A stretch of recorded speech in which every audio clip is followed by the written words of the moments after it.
పెళ్ళైనా పండగైనా వేడుక ఏదైనా పట్టు చీరల ప్రత్యేక వేదిక వారాహి సిల్క్స్.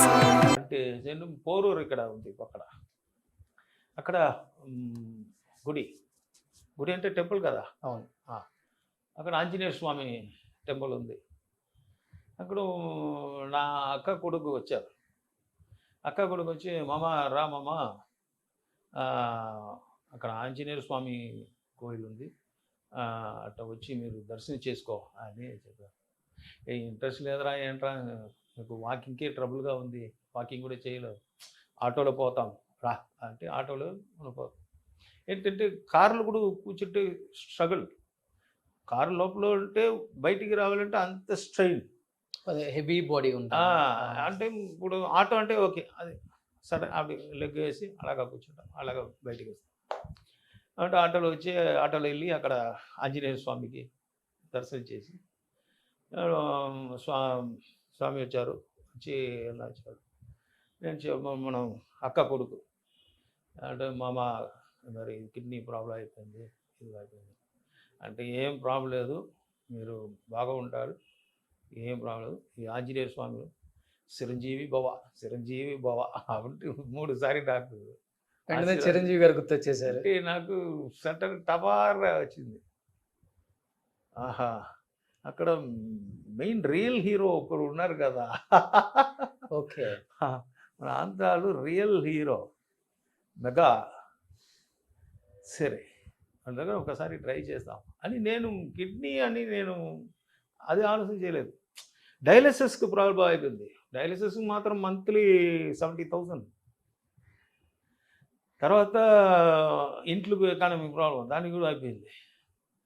సరే దానికోసం ట్రై చేస్తామని సరే చిరంజీవి భవాను చిరంజీవి సార్ ఉన్నారు. సరే ఇంటికి వచ్చి నంబర్ తీసుకొని ఫ్రెండ్ ఇచ్చారు. సరే మెసేజ్ మాత్రం పెట్టాను, సార్ ఆయన Ponnambalam, actor Ponnambalam, please call me, that's all, వేరే ఏం చేయలేదు. ఇప్పుడు ఎంత పెద్ద super star, mega super star, ఎవరు నాకు ఫోన్ చేసామంటే ఒక ఇది கிடையாது, అవసరం లేదు. కానీ ఇమ్మీడియట్గా మెసేజ్ వస్తుంది, Ponnambalam please wait 10 minutes, I'm shooting in Nepal, I will call you back within 10 minutes. కరెక్ట్గా వితిన్ 10 minutes ఫోన్ చేస్తారు. నాకు అదిరిపోయారు, ఏంటి ఇది, ఇక్కడ కూడా ఎవరెవరు ఉన్నారు, వాడు మేనేజర్ ఫోన్ చేస్తారు, తర్వాత ఇక్కడ ఓకే అందరూ రజనీ సార్కు ఫోన్ చేశారు, కమల్ సార్కి ఫోన్ చేశారు, ఇలాగ ఓకే. కానీ మెగాస్టార్ అక్కడ ఉన్నారు అంటే టైమింగ్ చెప్తారు కదా వితిన్ 10 minutes అని.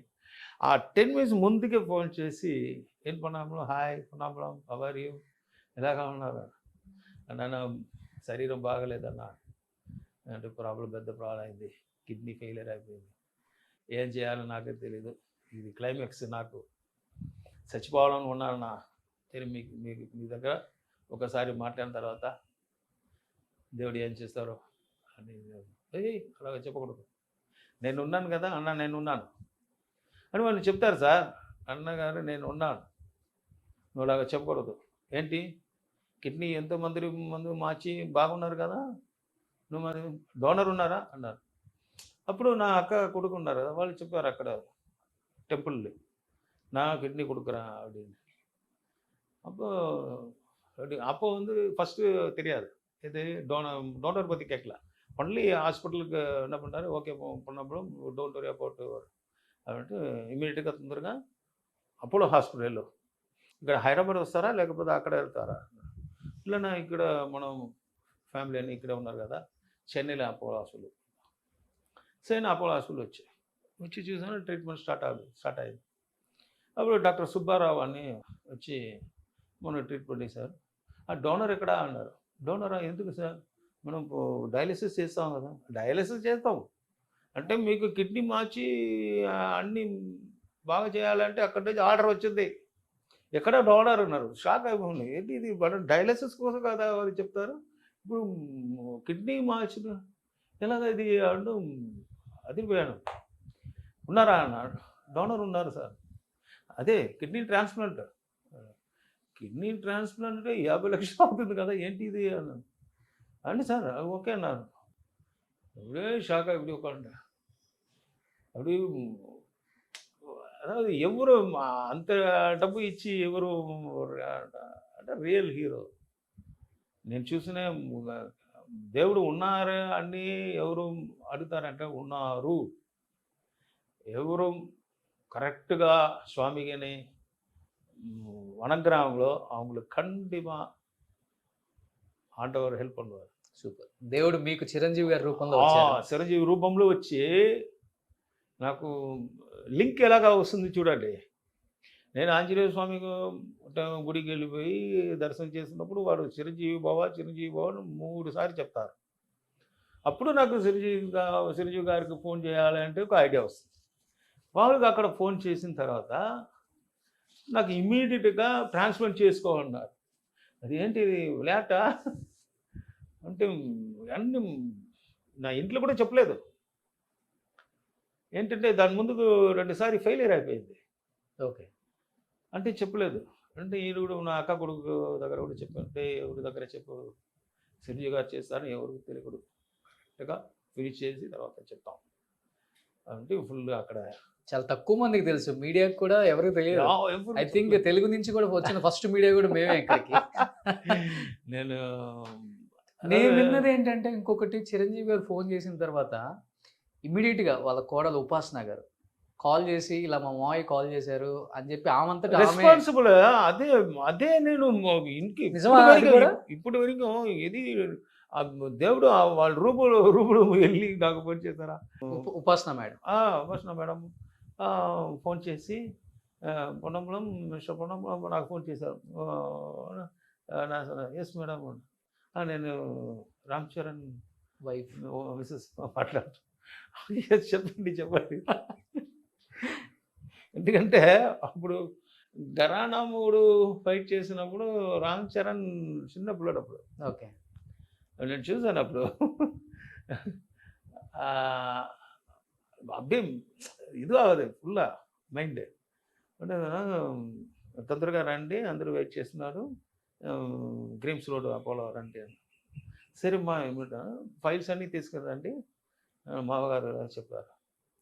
ఇప్పుడు எனக்கு ஒன்றும் புரியல கடகட அப்புறம் போன அங்கே போனோன்னா ట్రాన్స్ప్లాంట్ నాకు తెలియదు. నేను ఓన్లీ ఇది డయాలసిస్ మాత్రం చేస్తారని. ఇప్పుడు డాక్టర్ గారు అడుగుతారు ఊరు డోనర్ ఉన్నారా? డోనర్ ఎందుకు సార్ అన్న. అదే ట్రాన్స్ప్లాంట్ చేయాలని మేము పిలిచారు. ట్రాన్స్ప్లాంట్ అని ఏంటి సార్ చెప్తారు. అదే చిరంజీవి గారు చెప్తారు ట్రాన్స్ప్లాంట్ అని. అదే నాకు కళ్ళు తన్ని వందిరిచి ఇంతవరకు ఎవరికి అలాగా ఐడియా రాలేదు. ఫస్ట్ మనం ఎవరు కూడా ట్రై చేశారు, మన శరత్ కుమార్ కూడా. కానీ అప్పుడు డోనర్ కరెక్ట్గా నాకు రాలేదు, దొరకలేదు. ఈ టైం అన్నీ పూర్తి అయింది, కరెక్ట్గా టైం సెట్ అయిపోయింది, ట్రాన్స్ప్లాంట్ అయిపోయింది నెమ్మదిగా ఫుల్లా. అதாவது இந்த జన్మం మరు జన్మం, ఈ జన్మ చిరంజీవి గారు అదే. ఇప్పుడు నా లైఫ్ ఇచ్చేదే చిరంజీవి గారు. చిరంజీవి గారు లేకపోతే నేను లేదు. అదే ఇప్పుడు పొన్నంలో ఇప్పుడు ఉంటానంటే అది చిరంజీవి గారు ఇచ్చిన పిక్చర్. అంత ఫాస్ట్గా ఒక అడ్మిట్ చేసి అంటే ఒకసారి వచ్చి చూశారు. చిరంజీవి గారు వచ్చారు హాస్పిటల్కి, వచ్చి అక్కడ అడిగారు ఎక్కడ పొన్నంలో. అప్పుడు నేను డయాలసిస్లో ఉన్నాను, డయాలసిస్. ఓకే తొందరగా చేయండి, డిలే చేయవద్దు అని చెప్పి తర్వాత వెళ్ళిపోయారు. చిరంజీవి గారు వచ్చారు అక్కడ. నేను అప్పుడు డయాలసిస్లో ఉన్నప్పుడు నాకు న్యూస్ వచ్చింది, చిరంజీవి గారు వచ్చారు. అయ్యో ఎప్పుడు ఇక్కడ కనెక్షన్ ఉంది కదా, ఏం చేయాలని నాకు అదే అసలు ఉన్నా. అప్పుడు సరే ఓకే అంటే next message, sorry sir I but dialysis I can't meet అని சொன்னா நோ ப்ராப்ளம் అంటే மெசேஜ் ஏமிட்டா சரி கல்வியாச்சு. ஸோ இப்போ லோகத்தில் எவ்வளோ மிராக்கல்லாம் இருக்கு. பட் இதெல்லாம் ரியல் ஹீரோன்னு ஒரு நேம் கிடைக்கணும்னா ரொம்ப கஷ்டம். அதுவும் நம்ம நேராக பார்த்தாச்சு, కళ్ళు చూసాం రియల్ హీరో ఎవరని. నేను ఇంతవరకు నేను అలాగా ఒక రీల్ హీరో చిరంజీవి గారితో కలిసి యాక్ట్ చేశారు కానీ రియల్ హీరో చిరంజీవి గారిని లైఫ్ లో అంటే చూసి ఏడ్ చేశారు. మనుషులు చెప్తారు, చాలా మందిలో ఉన్నారు చెప్తారు, నేను అది చేస్తాను ఇది చేస్తాను అన్నారు. ఇది ఏం చెప్పలేదు, డైరెక్ట్గా చేశారు. చెప్తున్న వాడు ఎక్కువ ఉన్నారు, వాడు చేయలేదు. కానీ ఇవి ఏం చెప్పలేదు, నేను ఉంటాను అలాగా మాత్రం చెప్పారు అప్పుడు. తర్వాత అన్నీ పూర్తి అయిపోయింది. గ్రేట్. నిజంగా పొన్నాంబలం గారు సరిగా చెప్పలేకపోతారు తెలుగు ఆడియన్స్కి ఒకసారి తెలియాలి కాబట్టి. నటుడు ఎక్కడైనా పర్వాలేదు, తమిళ, కన్నడన, మలయాళమ, తెలుగు కాదు, వాళ్ళు ఇబ్బందుల్లో ఉన్నారు అంటే నా సహాయం అక్కడ అందాలి అంటే నేను ఎప్పుడు రెడీగా ఉంటాను. అది ఎంత కాస్ట్ అయినా పర్వాలేదు, నేను చూసుకుంటానని చెప్పేసి పొన్నాంబలం గారికి దాదాపు 50 లక్షలు పెట్టి ఈరోజు కిడ్నీ కూడా వరకు 58 అయిపోయింది. 58 lakhs చిరంజీవి గారు వరకే ఫుల్ మందు అంటే ఇది టాబ్లెట్స్ అన్నీ ఫ్రీ. ఇప్పుడు వరకు ఒక టాబ్లెట్ 500 రూపీస్, అది full first class treatment. So last టైంకి ఇప్పటికి ఫిగర్ పెరిగింది, 58 లక్షలు ఖర్చు పెట్టారంట చిరంజీవి గారు. Great sir, hats off to you, hats off to you. అంతే, అసలు నీకు మాటలు లేవు. దేవుడు నిజంగా ఉన్నాడు అంటే అది చిరంజీవి గారి రూపంలో ఉన్నారని చెప్తున్నారు ఆయన కూడా. సరే, ఇప్పుడు కిడ్నీ ఫ్యామిలీ బాగా ఉండాలి, అందుకే ఇప్పుడు నేను డైలీ ప్రార్థన చేస్తాను. డైలీ మార్నింగ్ నేను కన్ను ఓపెన్ చేస్తా అంటే చిరంజీవి గారే ఫస్ట్. జై శ్రీరామ్, అదే నాకు నోట్లో వస్తుంది వర్డ్. దాంట్లో వస్తున్న తర్వాత చిరంజీవి జై శ్రీరామ్, చిరంజీవి ఫ్యామిలీ బాగుంటాలని నేను ரொம்ப ஹாப்பியாக இருக்கும். இப்போ கேள்விப்பட்டேன் அவங்க நெக்ஸ்ட்டு அவருக்கு குழந்தை போகிற இது ஆகுது அப்படின்னு. உபாசனா గారికి அண்ட் ஹாப்பி. நான் ஆண்டவன்ட்ட ரொம்ப நல்லா வேண்டிக்கிட்டு இருக்கேன். ஏன்னா அவங்க ஃபேமிலி நல்லா இருக்கணும். ஏன்னா ஆசீர்வாதம் பண்ணுற எனக்கு வயசு இல்லை, இருந்தாலும் ஆண்டவன் ரூபத்தில் எனக்கு ஹெல்ப் பண்ணுவார். గ్రేట్. என்ன பண்ணணும். సో ఇప్పుడు కిడ్నీ రీప్లేస్మెంట్ అయిపోయింది కదా సార్, ఆపరేషన్ అయిపోయింది, హ్యాపీగా ఉన్నారు ఇప్పుడు. హ్యాపీగా ఉన్నాను. ఇంకో 20 days 30 days తర్వాత షూటింగ్ వెళ్ళి అన్నాడు డాక్టర్.